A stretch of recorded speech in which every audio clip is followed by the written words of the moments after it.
this is kind of like an addition, and it's kind of, I should have put this further on earlier in the book, but this week I did this because I thought I had loads of pictures of like the places important to me, and I thought my title being place, I need to find something that is relative to this and it present this in my book, because it felt like it had no like visual connection and to my explanation. So I just included loads of pictures of Dorset, West Wittering, Barcelona, Paris, Durdle Door, Sandbanks,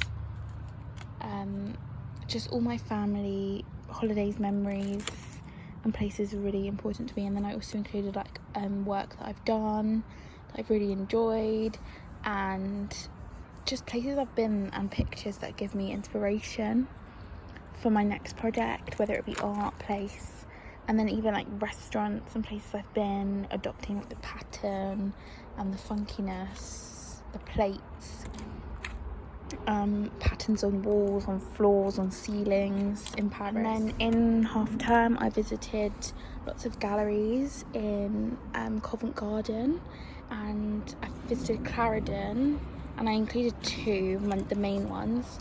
So it was Clarendon, oh that's not been stuck here, and Castle Fine Art.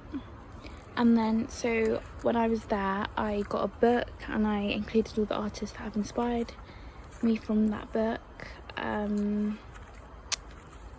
So most importantly Paul Kenton, who uses palette knife and texture, which I really enjoy, and he does like these scenes of water, and he's very large scale and does like dynamic scenes from cities, and he uses it to describe like powerful emotions and stories. And I just highlighted some of his things. So he loves using texture, distance, fluidity, and he's an artist that's like free and just embracing the enjoyment of using many mediums and processes, and you can see that in his work. And I feel like this and he has like just pushes his potential, I feel. And he loves the ocean just like me, and he uses like these blurred, unrecognizable features, and he uses this like to create movement. And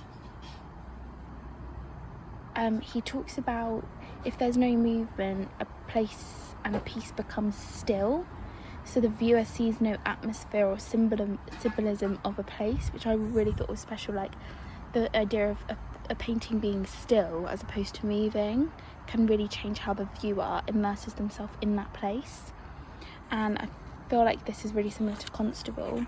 And then I also found Now McDowell, who is an artist, and she does like these really like calming but also like quite chaotic paintings, which I quite like. And I love how she uses the paint, and she uses her paint handlings like palette knife and dripping. It reminds me of like Rauschenberg, but very calm and peaceful. And there's more up here.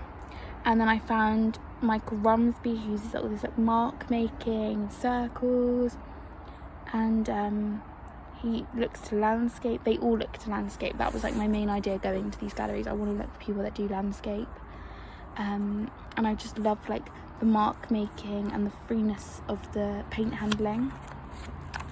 And then I went to Castle Fine Art and found, this was from Clarendon as well, Scarlet Raven, which I really enjoy. She does like these scenes of like bright colour and sunsets and horizons and in the trees, and I just feel like when she says somewhere to feel alive and a place to breathe and explore, like you just want to jump into the paintings and explore them. And then I also found places when I was just walking around London, found artists that I really enjoyed, like Aerial View reminds me of like the mapping, and then people who represent